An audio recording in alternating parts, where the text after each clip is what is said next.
અમારા પુરુષની જિંદગી છે ને પતંગ જેવી હોય છે. હાવ સાચી વાત છે.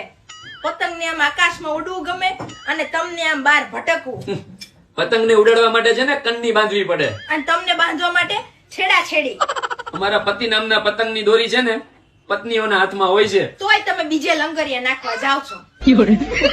પતંગને ઉડવા માટે હવા જોઈએ. અને તમને ઉડવા માટે આજુબાજુમાં પતંગિયા. પતંગની કમાન છે ને પત્નીના મગજ જેવી હોય છે, ગમે ત્યારે છટકી જાય.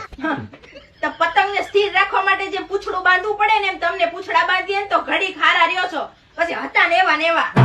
લગન પછી અમારા પતિઓની જિંદગી છે ને પતંગની જેમ ગોથા ખાતી હોય છે. હા, ભટકાય અથડાય કપાય તોય લખણ ન મૂકે. લગન પછી છે ને અમારા પતિઓની જિંદગી પતંગની જેમ કપાય જ જાય છે. હા, ઈ તમારી કપાયેલી પતંગ જેવી જિંદગીને અમે ગુંદર પટ્ટીથી થીગડા મારી મારીને હાચવીએ. બહુ સારું હો. તોય અમારા પતિઓનો સ્વભાવ છે ને એ હાંધેલી પતંગ જેવો હાવ ભોળો, પત્ની જેમ ઉડાડે ને એમ ઉડીએ. હા, ઉડે ને.